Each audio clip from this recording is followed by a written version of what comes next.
Kol ngayong araw ay may ipakikilala akong kakaibang prutas, ang Buddha's Hand, isang prutas na hugis kamay na may mahahabang daliri tila ba nakataas sa pagdarasal. Hindi lang ito kakaiba sa anyo kundi puno rin ng kasaysayan, kultura at benepisyo para sa ating kalusugan. Ang Buddha's Hand o Citrus medicavar, Sarcodactylis ay isang uri ng citron. Hindi ito katulad ng karaniwang lemon o dalandan dahil wala itong katas o buto. Ang laman nito ay makapal na balat at pit na may matinding citrus aroma. Tinawag itong Buddha's Hand dahil kahawig nito ang kamay ng Buddha na nakabuka ang mga daliri. Ang prutas na ito ay nagmula sa northeastern India at China at matagal ng bahagi ng kultura sa Asia. Sa China at Japan, madalas itong iniaalay sa mga templo bilang simbolo ng kaligayahan, swerte at mahabang buhay.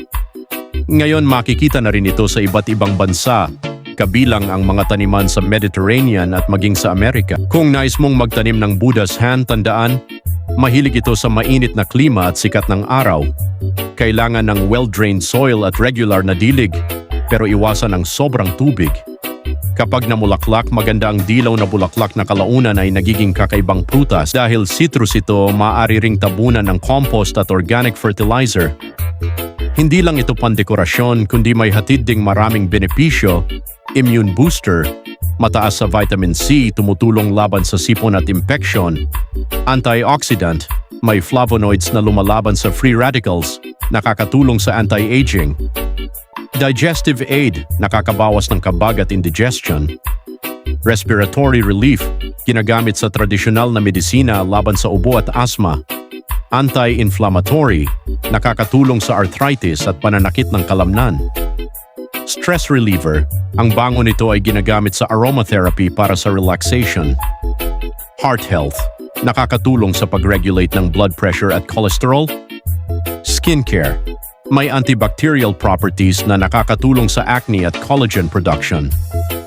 Hindi mo ito kakainin gaya ng orange o mangga, karaniwang gamit, zest o balat, panghalo sa salad, cake o seafood. Infusion, nilalagay sa tsaa, alak o tubig para sa mabangong lasa. Candied slices, ginagawang matamis na candy. Aromatherapy, ginagamit bilang natural air freshener o essential oil.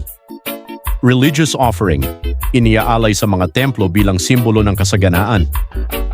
Mga ka-school bukol, ang Buddha's Hand ay hindi lang kakaibang prutas na nakakaaliw tingnan. Isa rin itong simbolo ng swerte, kalusugan at kagandahan ng kalikasan.